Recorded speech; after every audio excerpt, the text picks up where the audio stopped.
So my name is Máté Cserép and I will be the moderator for this event.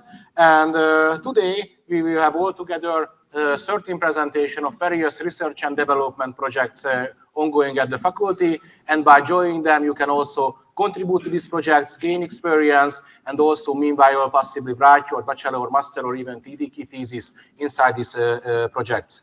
Before we get started, I wouldn't like to take up too much time. Only some technical information. So the project number here is incorrect, so there will be 13 presentations. I will ask kindly the presenters to try to concentrate their presentation into 5 minutes, because we have this room until 2 o'clock, so we have to fit into that time frame, and we can also have questions. Regarding the questions, I would ask the audience not to ask your questions verbally by raising your head, but instead in a written form on the website slido.com. And if you go to that website and enter the event code PF 2024, so it's PF is Project Fórum and the current year, you can write a question. And in order to get these questions a bit more organized, please start your question with the presentation number. So of course, the first presentation will be the number 1 presentation, number 2, and so on. You can also upvote each other's questions. So if you have a question which would be similar to an already asked question, you can simply upvote them, and we will see that those questions are more interesting or more popular. And after each presentation, I will read out the questions. If there are too many questions and we are running out of time, it will be possible that maybe we don't have time for all questions, but in that case, those questions will be answered later in a written form. We will prioritize the more popular questions, so you can use this upvote feature of the system. So that's all the technical information which is relevant. Let's get started. And I would like to ask our first presenter, Imre Lendak, and I will give you a microphone. Hello, everybody, and thank you for the brief introduction. My name is Imre Lendak. I'm an associate professor at the Department of Data Science and Engineering, and since the end of 2020, I am the team lead for the joint project with a, as we usually say, with a major German telecommunications company. You can probably guess which one. We have to be very secretive about this collaboration, because some of the data we are analyzing is sensitive. Together with the company, the major telecommunications company, we are collaborating since the end of 2020, and as in similar projects, in other sectors, initially it was hard to actually get to the data, because we at the department are interested in the data. But now, since more than 1 year back, we have an excellent setup for actually being able to access the data. And as it is highlighted in one of the points, we have large-scale monitoring data in this project coming from around 500 servers, physical computers. They are used for serving the video on demand and live TV service for millions of customers. And we also have access to monitoring data coming from the customer devices, millions of customer devices. So you can guess that the volume of data is very high. And currently we have 3 topics related to this data. The first topic is related to TCP stack optimization. In this topic, the idea is to fine-tune the TCP configuration on the server computers so that we optimize the delivery, lower the power consumption, or otherwise improve and optimize the delivery of the service. So that's one topic. For that, we are analyzing and looking at the server side data only. The other topic, which is similarly data intensive, is the anomaly detection topic. Essentially, the slide is more fancier, but essentially here we are doing anomaly detection, both in the server side data and sometimes in the data collected from the customer and the devices as well. These topics were possible to be started early last year or late 2022, when we actually managed to find out how to access the data.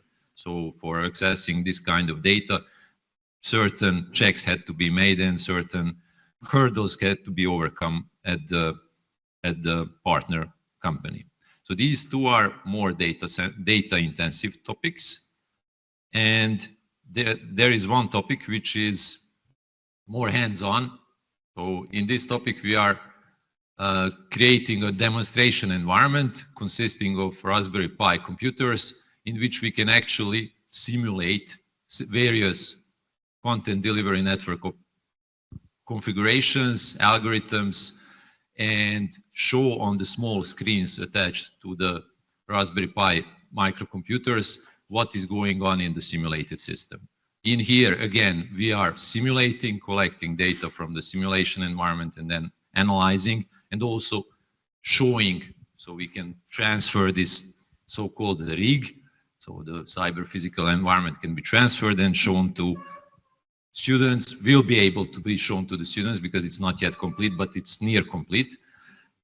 And there are possible topics here as well to help us set up the hardware or also to work on the software part of this subtask in the project. What are the usual collaborations in the context of this project? Because this is at least the second time since I'm here in the project forum. What we usually tell in this forum is that we are open to collaboration with BSc students. This is listed on the labs page, so this topic can be selected. So this project can be selected for BSc students. Possibly a thesis, bachelor's thesis can be done together as well. On the master's side, we usually collaborate with students who select the Data Science Lab 1 or Data Science Lab 2 project with our courses. So these are courses, hands-on courses, which can be selected. And when we collaborate with students and we see that somebody is very interested and enthusiastic about this kind of collaboration, then we promote the idea to do the thesis or maybe even to continue the collaboration with the students. So what else? Yeah, Python skills and an interest for analyzing large volumes of data is necessary to collaborate in this project. And that's in a nutshell. Are there any questions? Questions in the slide. There are a few questions, but most of your question was whether we can turn on the light or not, but sadly the colleague said that it's either complete darkness or this, so the lights are not dimmable, so we cannot turn off the lights. Sorry for that. The questions regarding the project is there a question that whether graduates can join the project. So I guess that students who have already graduated from the university, can they join the project or not? It depends. So for the data science labs, we sometimes utilize openly accessible data sets, either created jointly with the partner or otherwise available. But for actual thesis work and some kind of more intensive collaboration, we would need students, because we need some kind of agreement with the students so that the data can be accessed. So the student has to be our staff member to be able to access the data, because it is, well, closed source data. So we can't just give out the data access to anybody. So only people who have some kind of contract or agreement with the department are actually allowed to access the data. Okay, thank you. So yes and no. Related question is that what level of degree is required to join the project? So is it possible for bachelor students to join the project? And what is the minimum work requirement per week, for example, to join the project to be efficient in the project?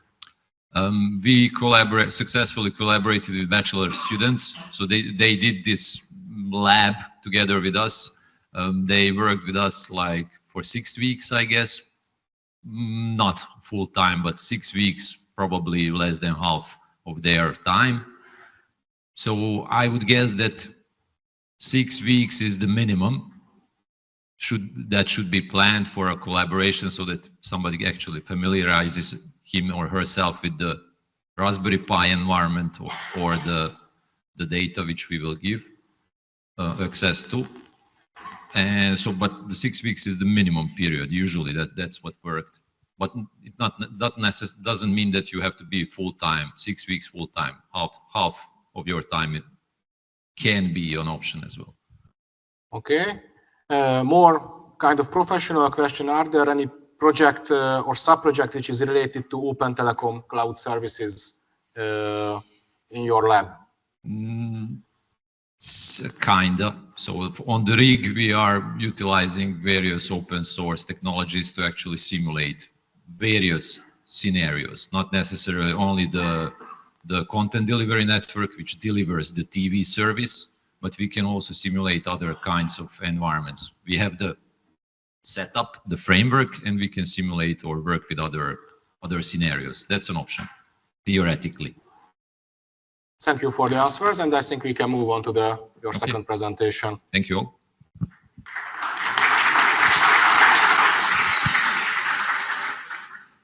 So my name is, and I finished the same university some years ago, and then I started this company, Lotart. And very recently, we started a collaboration with ELTE University with the help of Imre Lendak, who just spoke before me. And the goal of this lab would be to come up with an AI model that can be used for searching images. So first things first, what is Lotart? So Lotart is a large database where we collect auctioning items from many websites.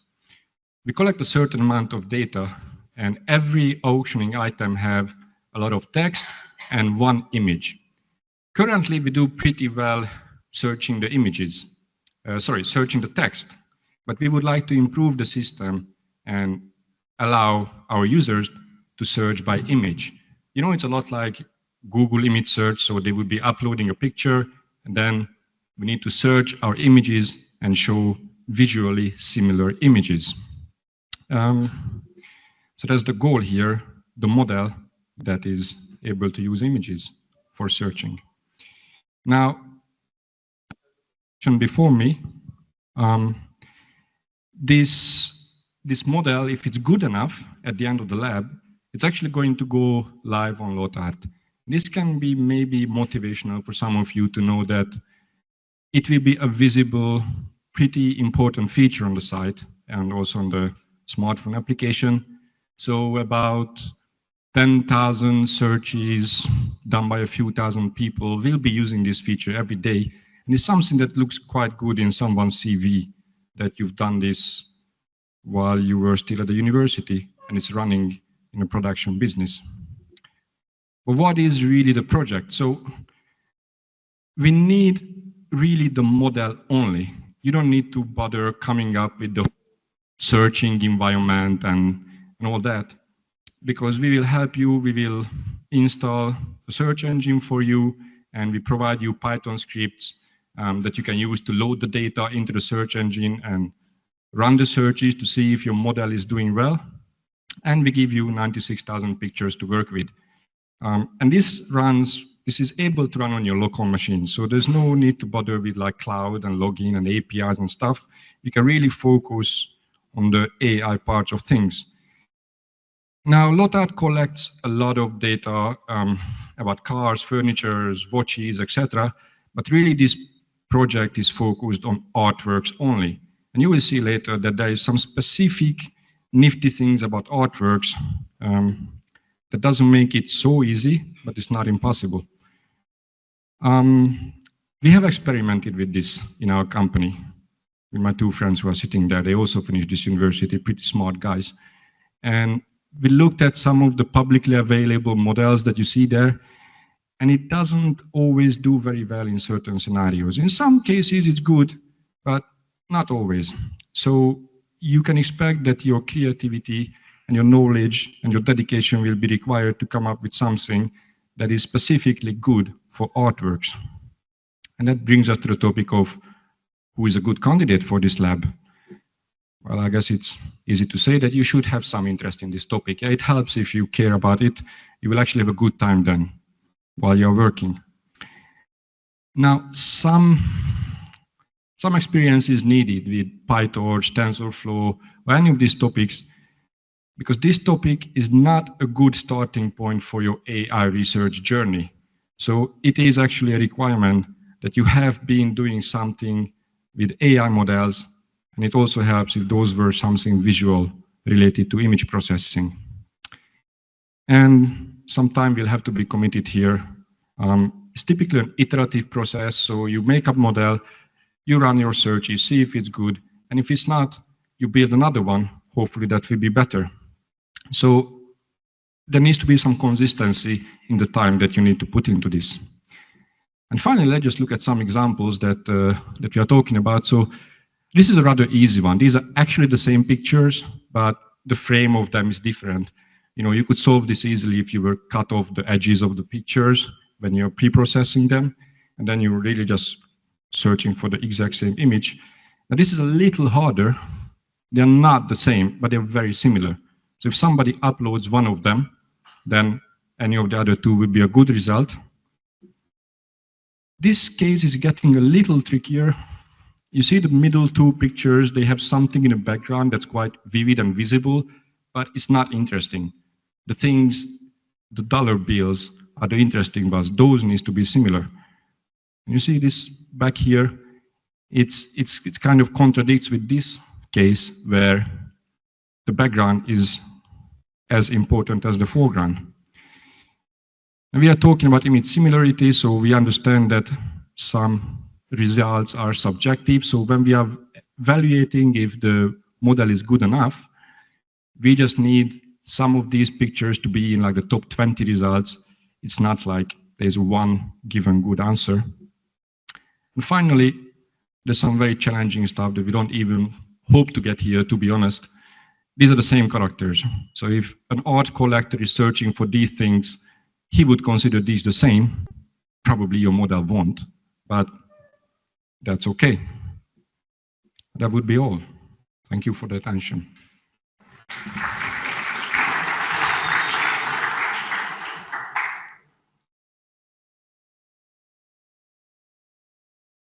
Okay, so about the questions, the most popular question was that how can you different from other photo search services? Probably this example shows it the best. This. So we tried, and many of the photo search algos, they would be looking for objects, or they would be looking for colors, but it's not the case here. Or this one is a very stylistic match, not even the character of the cigarette.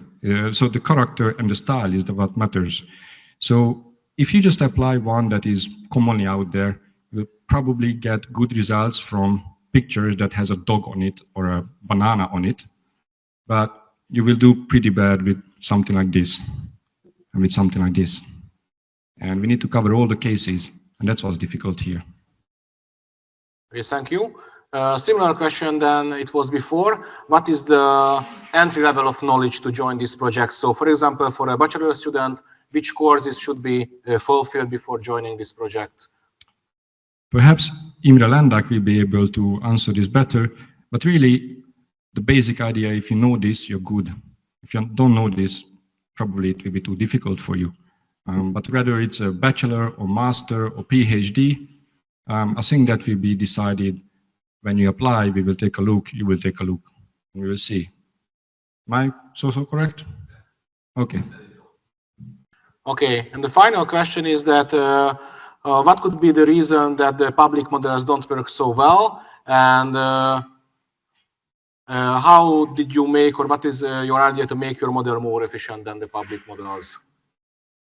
The public models don't work so well because, again, they are typically winners of some kind of public competition, and they were fed, 10 million dogs, and then they are very good at telling if it's a Rottweiler or another cute puppy. But it's not the case here. So it's really the training data, the reason why public models don't work very well on this. And the other one is that, this is a business. So it needs to be really good. It's not good enough.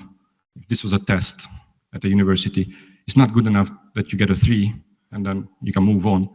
It actually needs to be so good that people would pay to use this. I mean, the public ones, this is not really the requirement. It's just good enough to beat the rest of the competition. So I hope that answers it. Thank you for your presentation and the answers. Yeah, I will handle this. Hello, hi. My name is András Lőrinc, and I have founded the Neural Information Processing Group by that time when it was an artificial neural network winter. And people ask me why we have been working on that, artificial neural networks, which is now on the hype. And what I will tell you in my three talks, why both traditional AI and the artificial neural networks, the deep neural networks, the present hype are important together. First, I will talk about the 3D digital twin. And these are all, everything I'm talking about is related to humans. And this part is about the environment. Then I will talk about the applications. Then the third one will be about composite AI, which is about the combination of the two methods, traditional AI and the present day deep neural networks. What is important that these are topics where we are looking for students who would like to learn a lot and go quickly, and where these projects belong to their hobbies. They don't mind the time because they enjoy the topic. We have students who could finish their masters by the end of the bachelor, and they enter the PhD immediately. Yes, that's important. If you plan well, then all of the tools that we are giving to you promote your progress, help you in publications, and then you can proceed at a faster pace. So this is about digital twin. When somebody goes around with a camera, and then you get a 3D model having your smartphone about the environment. On the left-hand side, that's about a simulation. The right-hand side, a drone is going around and then improves the 3D model of the environment step by step. And then these are our potential experiments. One was at a storehouse here in Budapest, that's on the top. That includes the environment and the robot itself, a model of the robot. Then you can plan within the digital twin whatever you would do. And the bottom is about the physics, which is included into one of our rooms where you can make a model of the person, you can make a model of the room, and then you can again go ahead with predicting things where I will show you some applications. This last one is a specific application about a 3D modeling case. This is a Bosch setting at Hot One, where they have big machines and all of those are producing something, and there are robots going around, and it's important to keep order, so audit the setting every day. And then within this, on the left-hand side, you see an older type of model on the top. On the right-hand side, you see typical anomalies that need to be noticed because you can compare the actual model that you are recording with the previous model, which is the perfect case. And the difference between the two models is an anomaly that should be reorganized. On the bottom line, what you have, that's a different story. That's a specific robot which is going around. This is supposed to do the reporting eventually when we put up cameras onto those. And then a single shot, a single image is sufficient to construct a reasonable 3D model of that robot with the present day deep learning technologies. This is what you see on the right-hand side with the two images. Then the model is rotated, but still it has some errors, but not big errors. So developing new models about anything that can be very efficient with present-day tools. That's the end of the first talk. Questions, or should I go any further? I think we can make a stop. So if you have any questions regarding this project, this presentation, please write them into the Slido. and then András will have further presentations. You can save your questions. Yeah, questions are coming in. The first question would be that are you using SLAM, for example? Yes, specific SLAMs. I think those were given here on the previous slide. We are using ROS. We are using ORP SLAM 3, and we are also using NerveBridge. So the SLAM is included. The specific SLAM is ORP SLAM 3. I'm sorry, I'm sure that you couldn't read that. It's there. It's capable of real-time model construction. Okay. Another question would be that what tools did you use for 3D modeling in the project? It's NerveBridge because it's having different models, including Gaussian splitting and the neural radiance field itself. The technology is developing very, very quickly. So again, new methods coming in, and it's important that for real-time construction, you need the best models available. Okay, thank you. And the regular question is that what is the entry level of skills and knowledge to join the project for a student? Depends on what you want to do. Okay, so if you one option is that you come in and you learn the software tools. From that, you will learn what is needed in order to handle the software.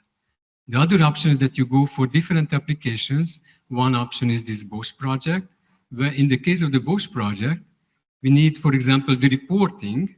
In the case of reporting, we use large language models. So having the images and having the recorded videos, then the reporting will be generated again by the most recent large language models for automating those. In addition, there are specific smaller projects. This is not a big project, by the way, but there are specific smaller projects, including better segmentation problems, including optical flow to track specific things which are possibly moving, could be so small. So there are many, many small potential problems. This spectrum of potential projects, not a single project.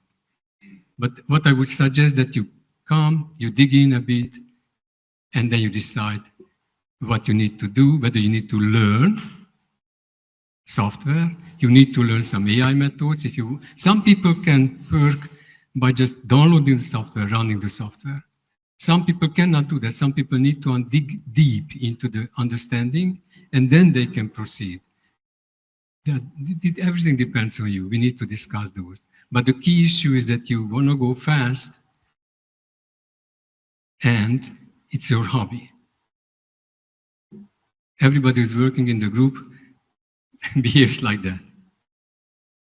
Okay, thank you. I think we should move on to the next presentation to be in the time frame. This is just a single slide. This is about putting those things together in a single application. In this case, it's a physical rehabilitation scenario that can work for blind people and also for deaf people, and also, of course, for normal people. In the case of physical rehabilitation, you have an expert. The expert shows to you or tells you what needs to be done, fixes it. I mean, eventually, at the exercise will be perfect at the clinic. And then home, you need to do that. You need to practice that. And this is when the problem comes, where typically you don't know exactly what needs to be done. Nobody gives you feedback. You don't have a good understanding of your body and of your motion, even if you do it in front of the mirror. So that you need to help. You need some help to do it perfectly. Because then the rehabilitation, efficiency of the rehabilitation depends on your performance. And then the output, the result, could be down by 50%. You might not do properly. This is what we were working on is a total knee rehabilitation scenario when the full knee is replaced at the clinic. And then it's clear that you have to be very careful. But also about total hip rehabilitation, that's a very similar topic. Or if you want to practice some specific exercises, sports, then you need also a very precise method to measure your body construction. So first thing is to to go around, this on the left-hand side, to go around the room and to have the 3D model of the room. Because you might be blind, you might not know where to put the camera or where to stand. Then you have the 3D model of the room.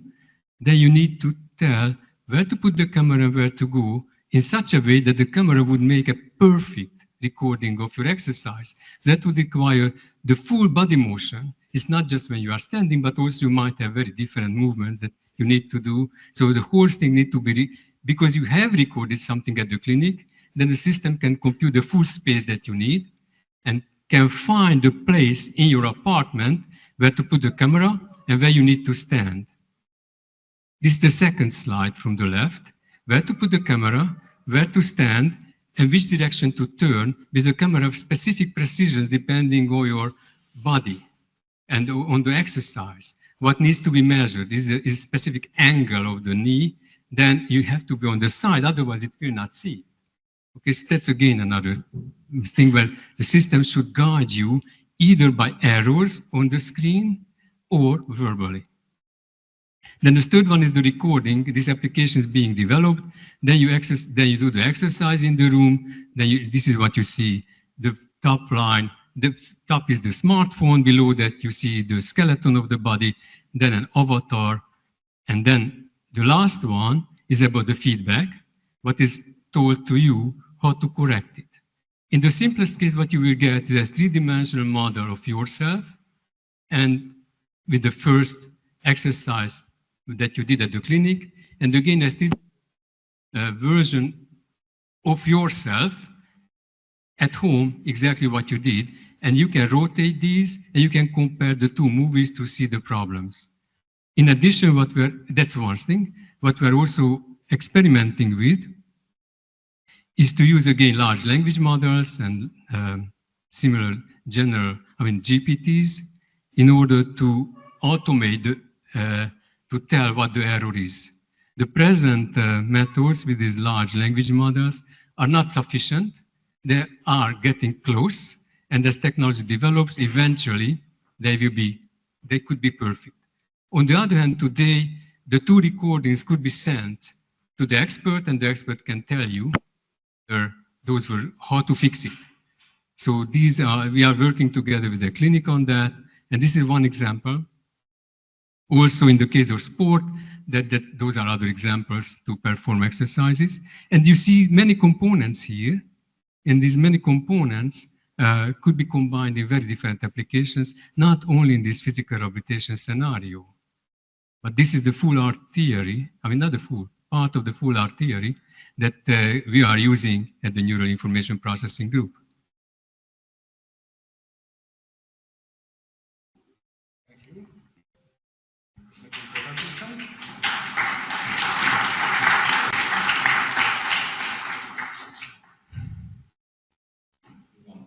The question is that who takes responsibility for these exercises, that these are safe to do, properly done, for example, after a knee replacement surgery?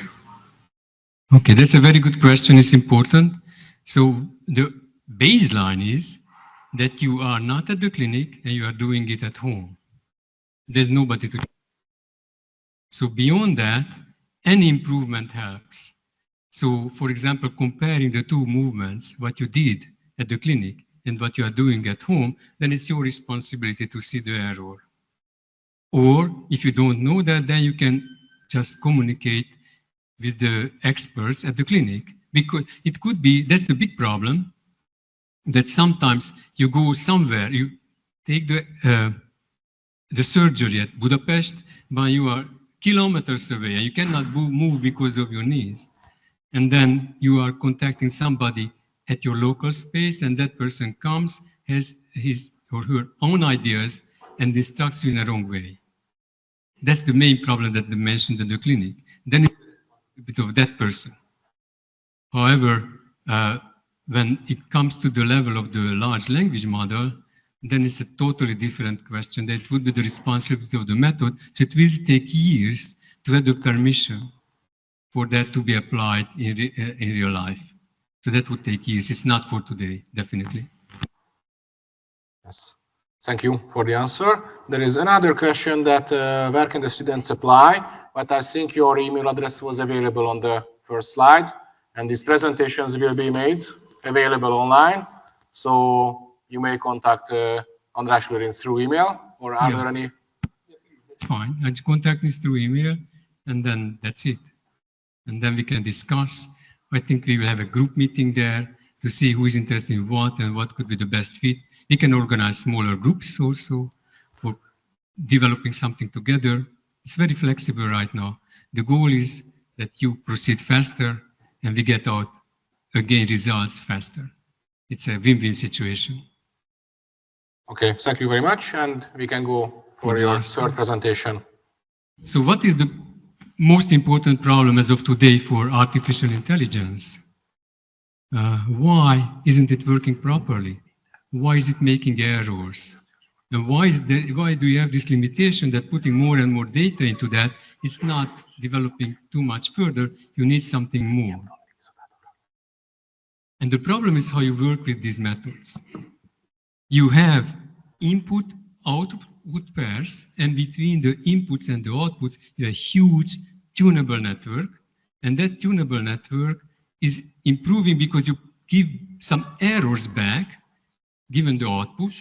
For an input, you get an output. It has some errors, and that error is propagated back in the network. It's tuning that network. It becomes better and better. But that method does not warrant that there will be no error in it eventually. There's no warranty on that. Of course, it's improving. You increase the database, but it will not be perfect. Cannot be perfect. You know, you have read it in the literature. It's hallucinating. Why is it hallucinating? That's a big issue. What I am telling you, that the main problem of hallucination, that this network did not go to school, because this is not the only way of learning. What do you do in the school? How do you learn in the school? For example, if there's a poem, do you look at many poems, provide the back propagation in your brain, and then you will have all the poems learned? This is the method of the large language models. No, you read the learn that single poem. That's a single example. Or how do you learn Newton's law? F equals m times a.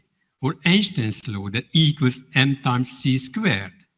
These are very easy to remember, and those are not experience-based. Those are laws that has to be satisfied without any exception. Unless you can combine these two methods, one which is an associative type of learning, kind of being able to continue something, having a question, then having the answer as a continuation of the question. This is the way how these large language models are trained, or alternatively, to know the poem and to stick to that. These two, as being very different, you need to be combined. Presently, there is no specific method how this could be trained together that eventually this large language model will come up with new laws like the Newton's law or Einstein's law. There's no such things. It can produce verbs, a poem, sorry, I said words, but I wanted to say poems. So, so to have a poem, for example, it can produce some poems, but you cannot remember for a perfect poem, I mean, for a poem perfectly. So these combinations are becoming important. And then the method that we are using here is composite AI, where we are using deep learning methods. And the outputs of the deep learning methods are put together having some constraints that we know. One example is that if things are moving together, they belong to the same object. So my fingers belong to my hand because they are moving together. These are specific laws. The other specific law is the physics, what I already mentioned, that you can include. You don't learn that. I would like to show you one example on that.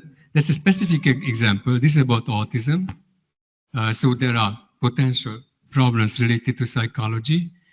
And this is a specific problem about the diagnostic episode within autism, which is about request, that somebody is requesting something. The episode is set up in such a way that the child is supposed to put a puzzle together and you give the pieces to the child, but not all of the pieces. You save some of them. The child, if the child knows the task, and then the child would like to finish the job because this is the goal, and then she needs to ask for more.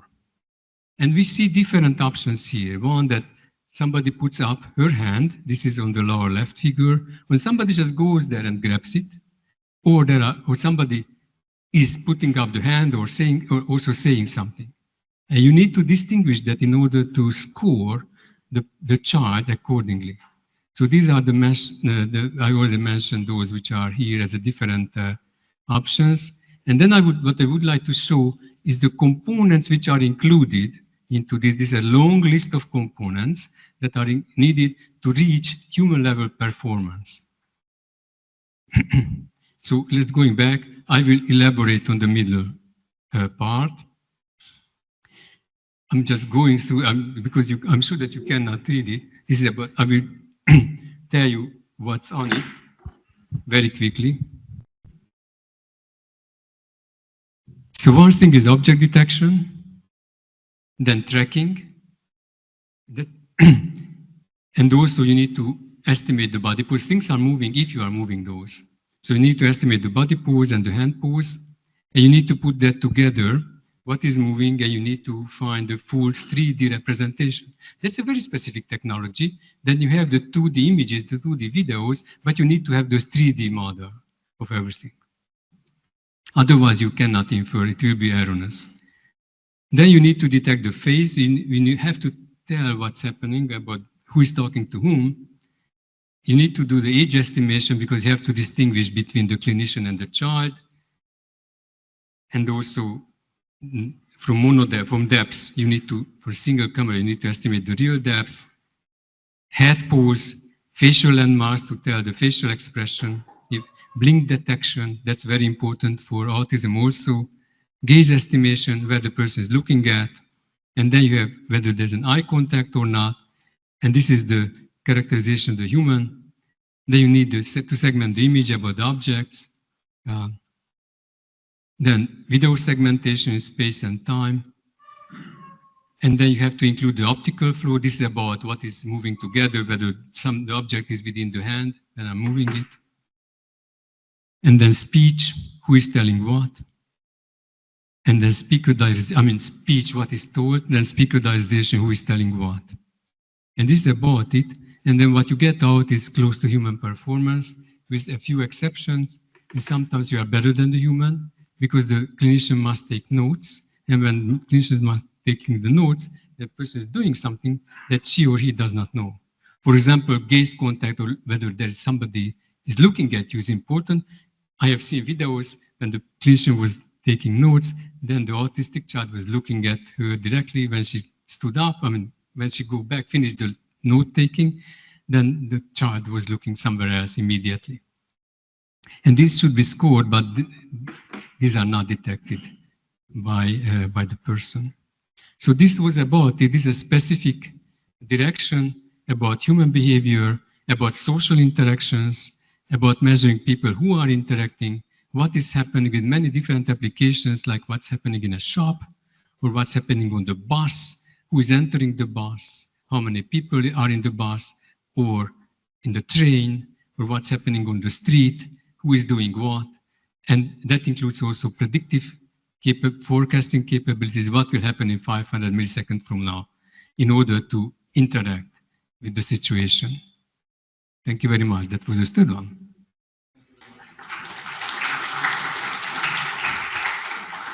Okay, so there is one question about the availability of these PowerPoint presentations. Apparently, there is a video recording going on, so the video will be made available online. If who the questioners would like to get the presentation themselves, maybe contact András Lőrinc. I don't know whether these presentations are public or private. These are public, and if it can be uploaded to somewhere, the common space, then please upload it. And this specific, I will upload a longer version of this. This is a shorter version because there are many other applications in that slide, in that presentation. Okay, not only this one. Okay, I see no further questions, and to be in the time frame, thank you for your presentations. And I'd like to ask Christian Fenekassar, next presenter. Thank you again.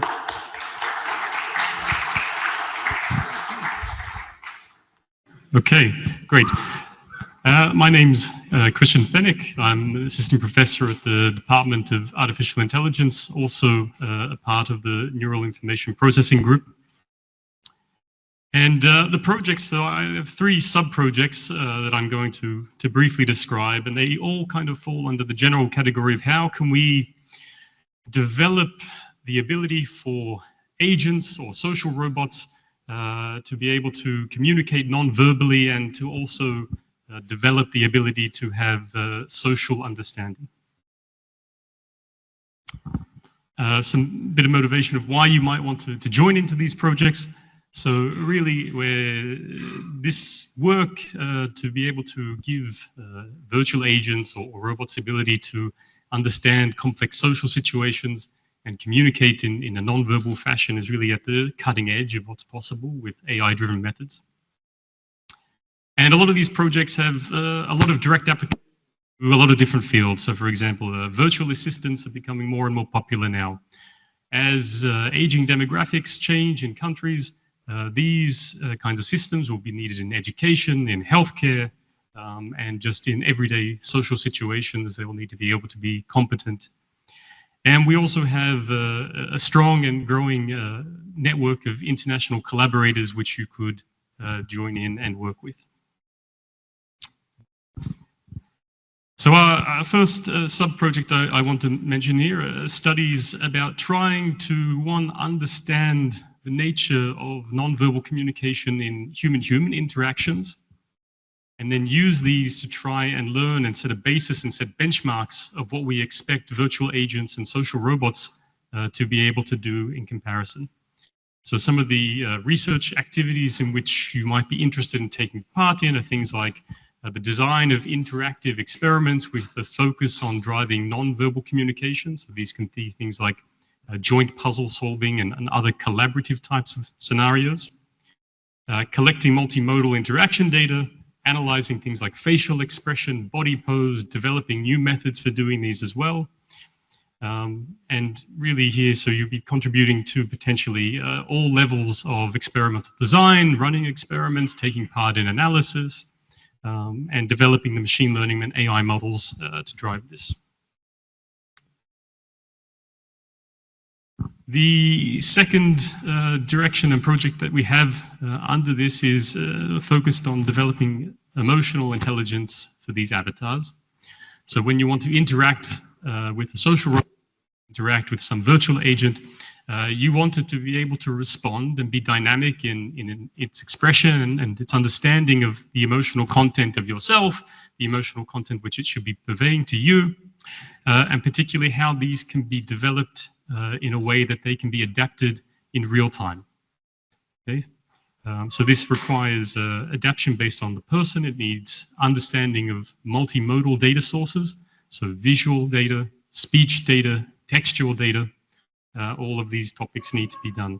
And it's strong developments in deep learning, computer vision, natural language processing. So the application of large language models here is particularly important. Interested in computer graphics, the ability to do high quality photorealistic rendering of faces and bodies in close to real time is an essential thing that needs to be developed. The final project that we have under this umbrella is focusing less on the people, but more on how language and communication can emerge through multi-agent systems. So what we want to do here is study how agents, AI agents, put into different scenarios in varying complexity with varying constraints, can learn from scratch ways to communicate to one another, particularly in ways that are interpretable by a human observer. So this is a way to try and learn these non-verbal interaction paradigms, which are the basis of these human-human studies I mentioned in the first project.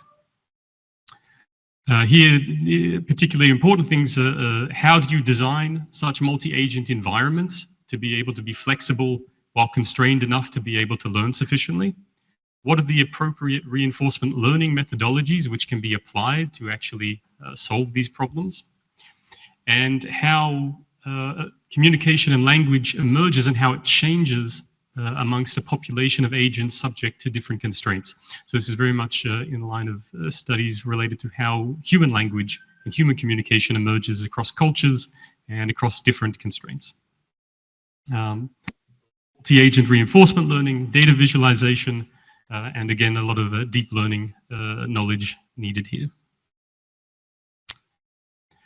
So a few things that we can offer within the group, and it was mentioned before, but particularly we have research mentorship, so you'll have supervision from either senior or PhD students in this work, the opportunities to take part in international publications, and also many opportunities for TDK thesis, so that's an important thing, and the opportunity to learn a wide variety of skills, so particularly emphasizing deep learning, reinforcement learning, not just in terms of the computer science side, but also how to design robust and reliable experiments, statistical analysis, how to write scientific publications, and a lot of opportunities to collaborate with partners from places like France, Denmark, the Netherlands, and other Western European countries as well.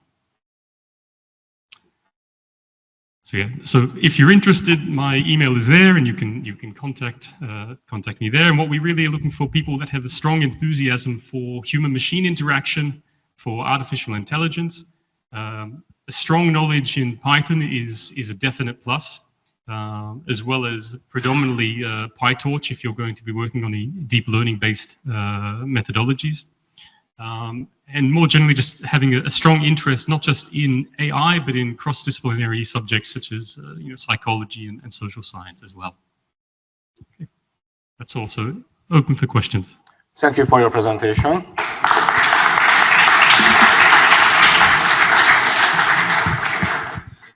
So welcome to everybody, and good morning in this early lunchtime. My name is Zoltán Horváth. I am the General Manager of the European Knowledge Center, and we started together with ELTE a very interesting project, which is actually a labor. We called European Knowledge Center ELTE Robot Labor. So our company is concentrating on software development, AI, and robotics. We are more than 20 years old company, and our aim is to use the research results in the industrial environment, and because I will leave that room after the presentation, I will start the contact information. So the first contact which you need to know is Istenes Zoltán, who is the responsible person of the robot lab from the ELTE side, and my colleagues here who will be more than happy if you contact with him and ask the questions, and he will be more than happy to answer your questions. So Robot Labor is upstairs here, besides of the library, and we have several projects implemented there. One of them, the Eurofighter product. That project we started to thinking about that project is 2020. The first prototype, working prototype, was ready in 2021, and the first sold product was in 2022. This robot is working different medical environment. This is a disinfection robot which uses UVC light, and all of the projects that we would like to propose to collaborate with us is related with that project. The second project, which is a brother of that project, is a Stocky robot project, which is a very small robot. So if you would like to try some new method on this robot, you don't need to crash immediately that huge robot, but you can practice on a small brother of that robot.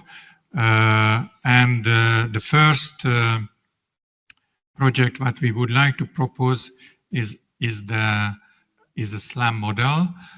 We would like to improve the SLAM capability of that robot. We are using a mixture of the raster-based and the vector-based spatial model, and the specialty of that robot that there is no training period. So you need to push the button part of the disinfection, and on the way we detect the environment, collect the data, and try to build up the map. And based on that map, which is at the beginning just a partial map, we already start the disinfection, and during the disinfection we detect the environment and finish at the end the disinfection and the mapping procedure together. So this is a very real-time project. This is working project. So what you will do, we will immediately use in the industrial environment. So this is the first project where we can collaborate with each other, and this is the highest level of the driving and controlling of the robot. The second level is the sensor fusion. We have different kind of sensors, including gyroscope, the position of the well, three-dimensional information, distance measurement, and different kind of other small sensors. We have more than one camera. So the performance of the SLAM based on the information what the sensors created. So this and we know there are a lot of mistakes between during this collect the information with the sensors. So the sensor fusion, the possibility to reduce the errors, reduce the mistakes, and we can deliver a more accurate data to the SLAM model. In the SLAM model also we need to correct some mistakes, but we have a much easier job on the SLAM level if we can do something on the sensor fusion level. So the second project or the second level where we would like to collaborate is the sensor fusion level. And there is a very interesting third part of our activity is some kind of visual odometry engine. We would like to build up a sensor which use just three-dimensional points from the environment to try to figure out what was the real movement of the robot. This is a very complex method, but one of the sensors could be that one. We started to work on that project last year, and if you would like to join to us, we are open to any collaboration. The first project is that very, very low level. We started that project in 2022 when the Roche 1.0 was available. So that project based on 1.0 Roche model, and the brother project with the Stucky project was developed in the ROS 2.0, and there are many different shades between the ROS 1.0 and 2.0, and besides of that, the performance is very important thing in the real life. So we would like to figure out which ROS version can do what, which is the more accurate version of the ROS, what we can do with the ROS 1 and what we can do with the ROS 2. ROS 2 is not too stable, but there are different approach of the philosophy of the ROS 2. So this is the reason why we started that project. And if you would like to join to that one, we are open to collaborate with you on that project as well. So this, thank you for your attention. These are QR codes, how you can contact with us. And of course, besides of that, if you would like to use the old-fashioned mode, you can contact with my colleague who is stay there. So, thank you.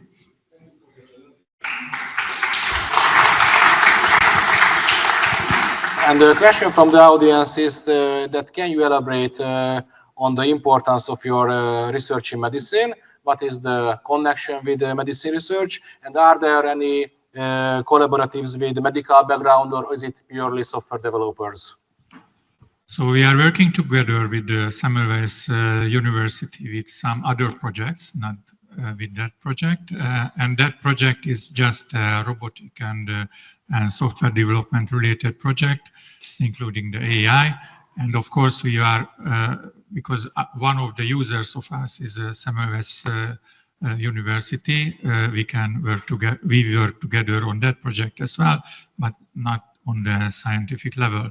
But we plan and we started some projects together with Semmelweis University, one of them concentrating on the space. So if you would like to interested in that area of our activity, we can open to work together as well. But these are the projects which is concentrating on ELTE. Thank you. And another question is that can you mention any real-world applications of the mentioned projects and your ideas? Other projects? Well, in general, or in this case, in these projects, do they have any real-world applications already? Or so this is a real-world application with existing customers, and besides of that, we have factory optimization kind of projects. We are developed a very unique beam picking project as well. So there are some industrial related projects as well in this company, and of course we can work on that as well if you're interested. Thank you very much again for your presentation and the answers. Thank you.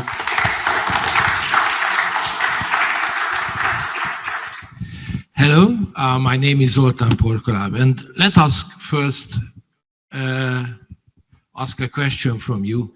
Have you ever wrote a program more than, let's say, 100 lines, or let's say 1,000 lines, and try to revisit that source code, let's say 3 years later?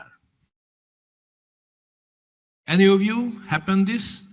Well, I see a few hands. And was it easy to understand?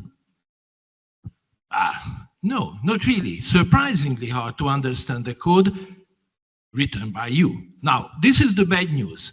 Where you will have the first job, like in a bigger international software company, it won't be something like write a fancy new software from scratch. It will be typically something to maintain an existing code, typically a few 100,000 lines or 1 million lines of source, written more than 20 people. Some of the parts are 20 years old. Okay, and you have to make a bug fix or extend a feature or something like that. Now, that will be hard to understand. And you need to understand that code because before you touch that code, you have to make a full comprehension of that software, because otherwise you make more damage than gain. Okay, so this is why software comprehension is important. And one of the way to understand the source code to use static analysis. Static analysis, you will hear this expression a few times today, is a method where you try to analyze a software without running it. Well, of course, testing and memory checking, this kind of stuff are typically in a dynamic analysis, so you run the program. But sometimes it's easier or cheaper or more natural to just visit the source code itself and try to make understanding what's happening there. And there are lots of utilization of this static analysis. You might find bugs like the next presenter will make it, or as in our case, it can be supporting code comprehension. Now, the problem is that most of the programmers, and this is in different kind of international measurements, that are spending at least 50% of their time just to understand the source code. It's not typically their own code, it's typically other source code. It might be a third-party code, might be the legacy code they have to maintain, and this is extremely expensive. You have heard that software maintenance is the largest cost factor of the software industry, and comprehension is a big part of that. Now, humanity is different than the world of the animals, that one of them is using tools, you know? And if a problem is hard, it's naturally that you want to try to use tools. And yes, animals are sometimes using the tools adequately, programmers are not always, okay? But there are certain tools to help code comprehension. And as most of the development tools like Visual Studio Code or other IDEs, integrated development environments, are largely optimized to write new code, there are tools specifically for code comprehension. And Code Compass, which is an open source tool, and you can check the tool on those links, and especially in the second link, you can interactively try yourself how it works, and I suggest you to try it out, are developed exactly for this purpose, to help understand large code bases, to make code comprehension faster and more refined. There are lots of visualizations, of course, because visual input is sometimes easier than source-based, and lots of programming languages supported. Typically, we are on C, C++. We have a Python and the Java plugin, a C# plugin. We are working on Golang and Rust and other plugins. And here is a great opportunity to join our project. If you are interested in this kind of problem, you can join in many different ways to this project.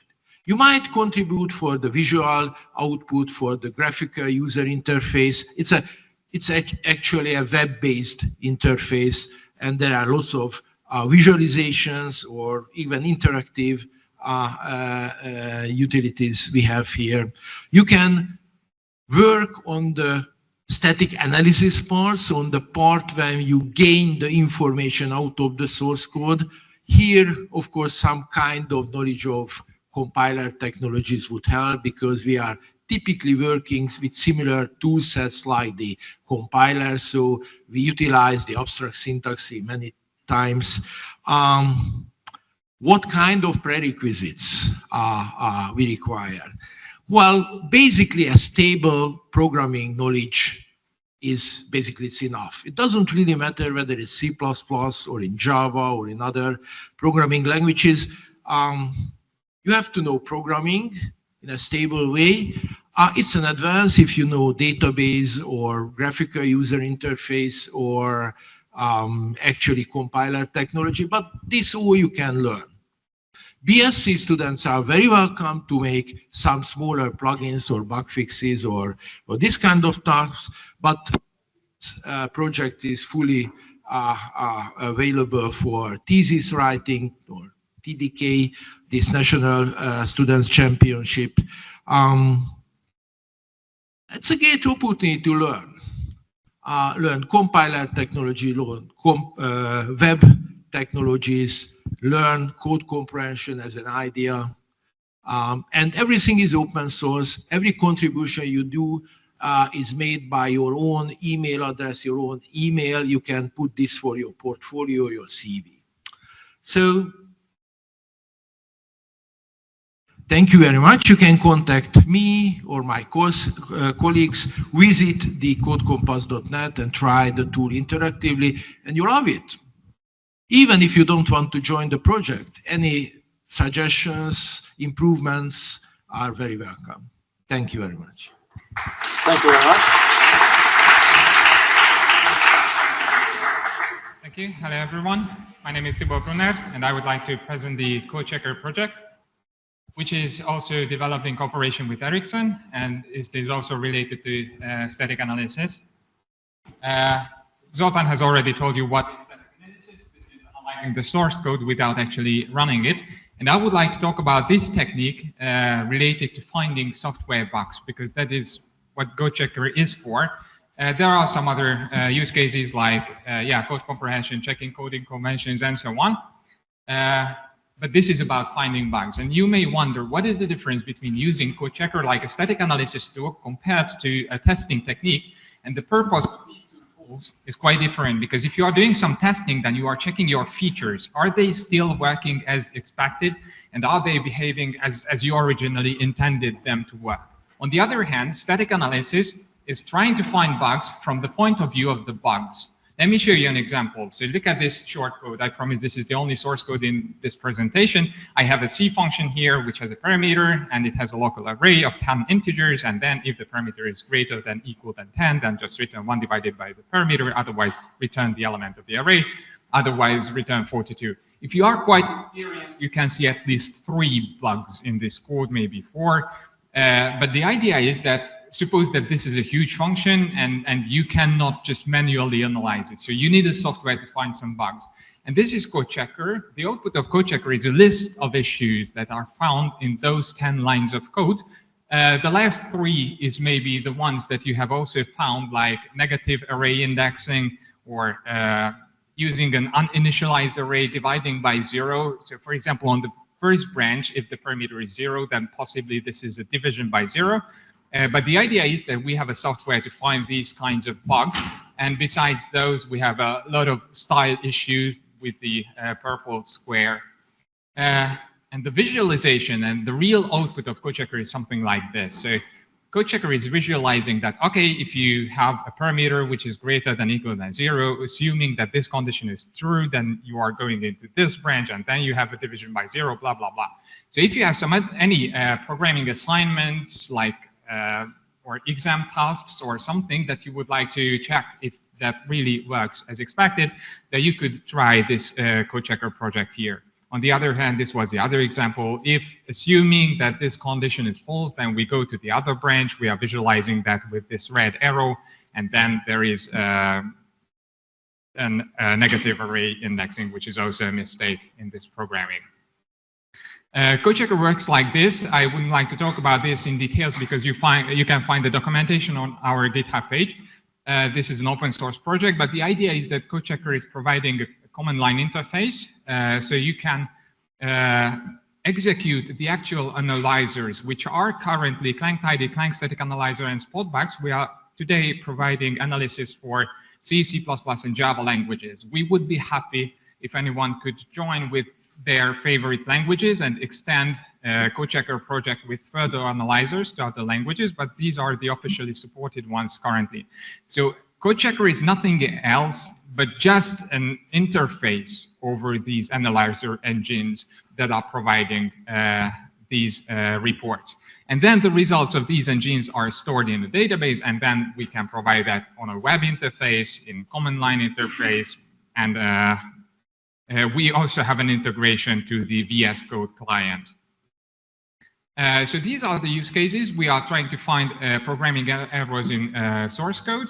We are visualizing them in a comprehensive manner, and we are making some statistics. So for example, it is actually happening that in an industrial environment, the manager is wondering, okay, I have a software, but how many new errors have appeared in the next version of my source code? And then we are providing some visualizations and statistics on that. Developers can also integrate this tool into their CI systems, so they can force the developers to fix those bugs before the new version is released. And also we have the VS Code integration, so you can find the bugs even during your typing that in your VS Code editor. This is just a visualization about the number of errors, so you can maintain them based on their severities, their the date when they were found, and so on and so on. This is just a screenshot from the web interface. This project is using quite a lot of technologies. Basically, the code checker itself, the infrastructure is written in Python. We are using C and C++ and Java analyzers. These are the Clang and Spotbox tools. And if you would like to participate in this project, then probably the first job that you will do is to find a different kind of bug. Like, for example, there was a file opening in the program which had not been closed. Okay, it is already done, but you can imagine that you can find new kinds of errors. You can also join to the development of the web interface. It is currently using the Vue framework. It is written with TypeScript and Vue. And then if you have some database experiences, it would be extremely important, because right in the past few weeks, we had to optimize some queries, because unfortunately, some developer is just turning on all the style checkers. You have millions of results, and it is impossible to visualize them in a few seconds unless you have an efficient database query for that. So we would be interested in this kind of interests as well. And then we have an API, which is a Thrift API developed by Facebook, and that is used for communication between the client and the server. So technically, these are the technologies that we are using in the project. Here on this last slide, I have a few links. You can check our GitHub page. We have a live demo here that you can see, and the contacts, of course, you can find us. Thank you. And if you have questions, then feel free to ask them. Thank you for your presentation.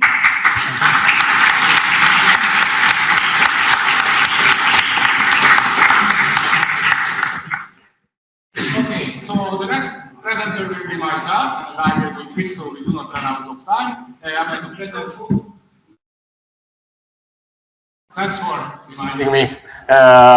So for the video recording, the audio. So I would like to talk about two projects, and these are two software technology labs. So for both of them, if you are a master student, you can join them as a course in the software technology laboratory course, and for 4 credits each semester. But also bachelor students are welcome in these projects. The first project is the task management system. If you are doing or did your bachelor degree here at ELTE Faculty of Informatics, you are maybe already familiar with this system. Is this tms.if.elte.hu, and this is a submission system especially developed for computer science teaching in higher education. And of course, this involves the basic management of this assignment and the submissions, also the version control management of these assignments, so multiple submissions could be tracked and so on. We also integrate automated evaluation solutions in a containerized, safe environment using Docker. This involves also static analysis. So basically, the mentioned two projects before, Code Compass and Code Checker, are integrated into this task management system. So instructors can, for example, analyze a project with Code Compass, and they can also find bugs with Code Checker, and those bugs are made available also for students, so the students can fix those problems before the deadline passes, and they can get a better understanding of their errors, and they can get also a better grade in the end, of course. It also involves some automated plagiarism checking, so of course to filter out these issues in a better way. And we also integrate our system with Canvas, which are most likely also familiar with. So basically, it's possible that a course is advertised in Canvas. The students can submit their solutions in Canvas, but the solutions are transferred to this TMS. There is an automatic evaluation process in TMS, and the results are transferred back into Canvas. So this integration is also possible. I just wanted to focus on the main features of the system. It's quite complex because we are developing it already for several years. And just to mention some statistics, just at the faculty there were already more than 6,000 users, student users, and more than 6,000 tasks were created in the system. And altogether, I just fetched the statistics yesterday. Almost 100,000 solutions or submissions were made in the system, and for many of them, more than half of them, some kind of automatic evaluation or automatic static analysis were also performed. So this is a good opportunity to join for the development experience without explicit research goals. You can test or you can try the software at the mentioned website. It's also open source and available on GitLab. The usual requirement is that you complete the software technology course, which is in the second year in the fourth semester in the bachelor training. But after then you can join it, and you can also see that multiple bachelor theses have been written from this project. It's also possible to join as a master student. Also, you could see that there are a lot of data which could be analyzed in this project, and most of the master theses, which must be a little bit research oriented, are about either plagiarism check or automated evaluation or automated static analysis. So most of these theses are about that.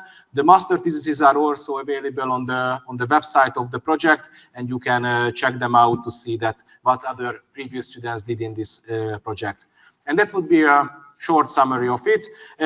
Maybe a final idea is that we usually enroll the students at the beginning of every semester. So if you are interested in the project, please contact me a few weeks before a new semester starts, and not in the middle of the semester, because there are a few weeks onboarding period for the project, because it's quite large. And for that, we have a special time frame at the beginning of every semester. So thank you for your attention, and I will switch my hats and check whether there are any questions regarding this project. There were no questions, but I have another project, so I will move on to that. And if you have any questions about the task management system, feel free to write it into Slido. Okay, the second project or second laboratory would be completely different. So it's about the geoinformatics and remote sensing laboratory. It's also available for master students to take it as a course for 4 credits every semester. I have a colleague, Tekla, and we are doing this laboratory together. She cannot be here today, but I will try to mention and introduce her projects as well. So in this presentation, I will just briefly showcase 5 projects which were either which are either currently active or were active in the past semester. So to give you an idea that what topics and what researches are we doing in this laboratory. So the first 2 projects is about processing LiDAR data point clouds, and the first one is focused on airborne data. And in this case, for many European countries, for example, Netherlands and for Estonia, there is a complete coverage of airborne LiDAR point clouds for these countries. And there are also so-called multi-temporal point clouds, which means that they have done this multiple times, at least 2 times. Or for example, for the Netherlands, they have did it for 4 times already. And the goal of this research is to make an object classification and detection, which could be either focused on buildings, vegetation, vehicles, and so on, and to detect their state and maybe also their change. So, for example, to detect the change of the built-up area, detect the change of the vegetation, and so on. The vehicles is underlined because that is the current research goal of the project, and buildings and vegetation were past researches which already have quite good results. It's worth to mention that it's really a project working with big data. So, for example, for the Netherlands, each scanning is 20 terabytes of data. And so it means it's like not like you can solve this issue like loading all the data in the memory of a single computer and so on, but either a distributed solution or a supercomputer solution must be utilized in this case. The second LiDAR-focused project is more about terrestrial LiDAR scanning. So, for example, we can place a LiDAR scanner on a vehicle, on a bus, or even a train. And in this case, if we place the LiDAR sensor on a train, we can gather the surrounding 3-dimensional, very precise model railroad infrastructure, and we can detect these objects in the railroad infrastructure. So for example, detect the rails, detect the overhead cables, detect the poles, and so on. And if we manage to detect these objects which are crucial to the railroad infrastructure, we can also detect some issues with them. So for example, the cable could be misplaced, so it could be either a horizontal or a vertical displacement of the cable, or the railway bed could be deformed, or there could be some objects, for example, some vegetation in the collision area of the train, and so on. And so if you are interested in such a project, it's also available. It's worth to mention that these LiDAR point clouds are much more dense than, for example, the airborne data point clouds. And also it's about really like a big data. Only for a few kilometers of a railroad segment, you can have tens or even hundreds of millions of data points which have to be processed. The third project is not about LiDAR data, it's about satellite image processing. In this case, we are working with medium and high resolution satellite images. This means that the resolution is in between 2, 3, and maybe 10 meters. That means that the medium and the high resolution satellite imagery, and they are so-called multispectral imagery, so they do not have only these regular red, green, blue bands, which are the visible spectrum of the light, but also non-visible spectrum of the light, so near infrared, short wave infrared, and so on. And the focus of this research is to detect waste, especially plastic waste, in rivers and nearby rivers, so on riverbanks. And we are focusing on the full Carpathian Basin, and especially inside them the Tisza River, which is especially polluted by plastic and other kind of place. You can often read in the mainstream news about that. And we are trying to develop an automatized solution for that. And the last two projects here are more about computer vision. These last two projects are led by Tekla Tóth, my colleague, but I will shortly introduce them. These are more about sensor calibration and sensor fusion. So here at ELTE, we have a car and also a go-kart, which have been mounted with multiple sensors. So a LiDAR sensor, multiple cameras, IMU sensor, GPS sensor, and so on. And of course, the ultimate goal is to develop some kind of autonomous driving system and mapping system. And this has various sub-problems which could be interesting both for research, a master thesis, or even a TDK thesis. And the first kind of problem is about sensor calibration. So of course, if you have, for example, a LiDAR sensor and raster camera sensors on top of a car, they are displaced. So they are not at the same location. They have a different perspective. So you have to perform some kind of sensor calibration, a LiDAR camera calibration, so that the outputs, the LiDAR data point cloud and the raster camera output are synchronized and can be easily meshed together. And of course, there are multiple solutions which have been already implemented inside this project, but there are further approaches which can be tried. And after sensor calibration have been done, the two data sets and two data sources can be fused together. So for example, it's possible that you have a LiDAR point cloud, which usually do not involve any color information. But if you have managed to calibrate it and fuse together with the raster camera information, basically you can add an RGB color for each point of that LiDAR data point cloud. So for example, on the top image here, we can see the statue in front of the Northern building, this I Love ELTE statue, which was scanned by at the same time with the LiDAR sensor and the camera sensor, so the LiDAR point cloud could be colored. And there are further issues, triangulation, texture generation, and object classification. Right now, the focus is more on object classification in this project. So for example, to detect windows, detect doors, and so on, based on this fuse information. So if you have not only the LiDAR point cloud, but also raster imagery, maybe it's easier to detect these objects. And those would be a summary of the ongoing projects in this laboratory. You can either contact me or Tekla Tóth. The laboratory has also have a website where is much more information is available about these projects. You can check that out, and you can also see that in the past 6 years, since this laboratory exists, there have been multiple theses and also TDK theses which were created. Maybe you can also see that this is more a research-oriented laboratory, and for that reason, we especially welcome master students and PhD students. But if you think you are familiar with some of these topics, so either geoinformatics or LiDAR, data processing or computer vision. Maybe it's also possible that, for example, as a third-year bachelor student or in between the BSc and the MSc training, you can also join this laboratory, but it's especially more focused for master students. And thank you for your attention, and I will check for the questions again. Thank you.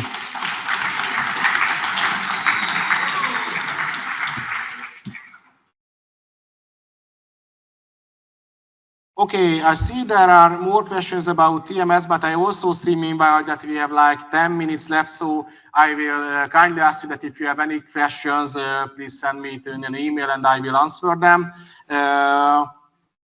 And I will give the stage to our next presenter, Szabolcs Jócik. Hi everyone, my name is Szabolcs Jócik, and I'm here to present some of the quantum-related projects and activities that we are doing here at ELTE.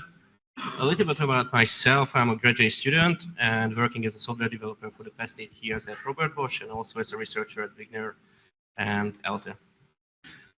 Before I go into the details of my presentations, I would like to highlight all the collaboration points that you can join our group in and write your thesis or publications with us. And also in the rest of the 5 minutes, I would like to emphasize these collaboration points rather than the in-depth details of the project itself.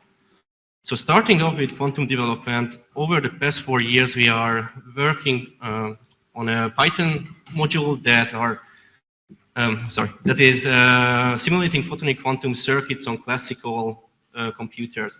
This is an open source project currently hosted on GitHub, and it has a growing community. And also based on the latest benchmarks, we are competing with the current state-of-the-art simulators in the world. It also has an additional plugin written in C++ called Picasso Boost, which further accelerates its performance. This project is a really good starter for people to join in because it also exposes you to a lot of related fields such as quantum machine learning, quantum software development, and also it's a good starter to get introduced to quantum assembly languages such as OpenQuasm and Blackbird. Now, another interesting aspect of Picasso is the execution. How do we execute quantum algorithms currently? The number of quantum computers are really limited still, and most of them are accessible through the cloud, either by big cloud providers, for example, Azure or AWS, or custom APIs provided by vendors such as Condela or Fix, giving access to their own quantum computers. Through Picasso, we are actively working with real quantum computers, either through the cloud or physically. As you can see on the picture, this is a quantum computer actually hosted at ELTE. And you can just test, benchmark, and experiment with real quantum computers joining our projects. Besides quantum computers, we are also working with hybrid classical quantum computers using GPUs, FPGAs, and HPCs, and also many other simulators besides our own. If someone doesn't want to get into the details of quantum computing, there's also a lot of collaboration points as a simple classical developer. As you can see on the right, top right image, this is a web-based package that we wrapped Picasso, the Python Picasso module in, and made it accessible through the browser. Basically, we developed the backend service and a front-end service for it, and interactive drag-and-drop UI where you can just make a quantum algorithm, drag-and-dropping all the different elements and generating a Python code, but also executing it on our own servers. This involves a lot of backend planning, working with microservices, working with databases, and test scheduling. So there's a lot of classical developments in this aspect. Going to the next section, the cloud and deployment. How do we deploy all these services that we develop around all these quantum algorithms? Currently, they are hosted on an on-premise server provided by ELTE, but currently we are going to Azure and migrating to either Azure, where it's not decided yet, Azure or AWS, but definitely going to the cloud. And it involves a lot of cloud engineering, DevOps, CI/CD pipelines, automatizing the testing, deployment, and also a lot of planning goes into the networking to make sure that it is a secure and protected service. A lot of research ideas and activities didn't really fit into this 5 minutes, but I summarized all of them into this small section. If someone wants to get introduced to all of the fundamentals of quantum computing, including linear algebra, photonics, group theory, then there is a course hosted here at ELTE by Zoltán Kolarowski and Ágoston Kaposi, that you can see the course ID as well that you can pick up. This course basically introduces the basic mathematics and physics that are needed to go into more advanced levels in quantum computing. And besides this, there are many research activities, including post-quantum cryptography, quantum machine learning. We are trying to simulate fluid dynamics on quantum computers and making quantum unified assembly languages. So there are many so-and-so topics that feel free to join in. Previously, in the past years, there were bachelor students, master degree students, and also a lot of PhD students working with us closely.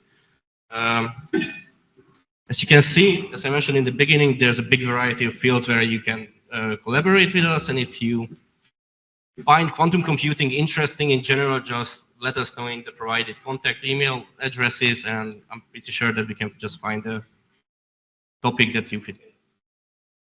Thank you for your presentation.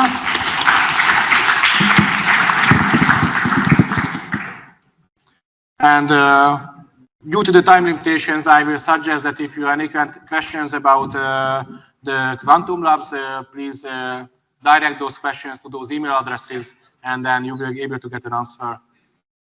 Thank you very much again. So actually, I have quite an easy job, because after Zoltán's and Tibor's presentation, you already know what static analysis is, why code comprehension and source code checking is important. So I can just start my talk with the sense that we are working with static source code analysis tools for Erlang and Elixir. So for two programming languages that was designed for building highly concurrent, fault-tolerant distributed systems. If you are familiar with the company Cisco, you might know that 90% of the internet traffic goes through Cisco routers, but you might not know that those routers are programmed in Erlang. So you might never heard about this programming language, but actually you are using it quite heavily, at least the softwares that you are using implemented in this programming language. So what we are doing in the Refactorer team is that we are building a static source code analysis and transformation tool for Erlang. Our research has three main focus.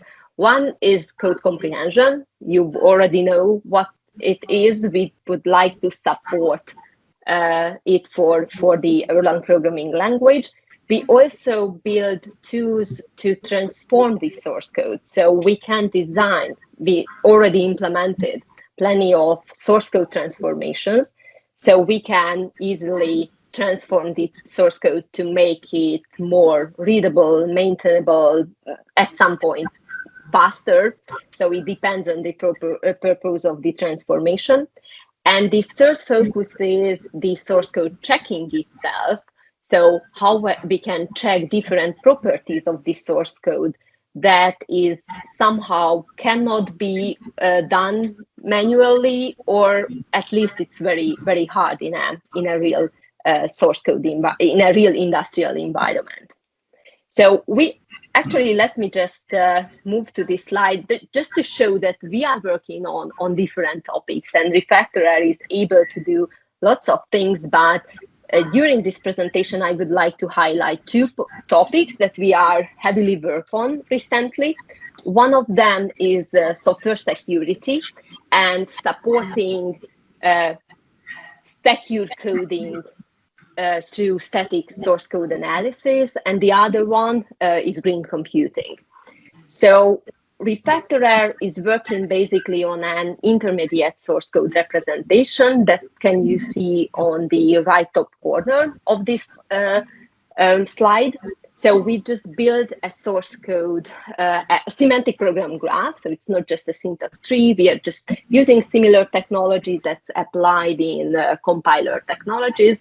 And we build a source code representation, the semantic program graph.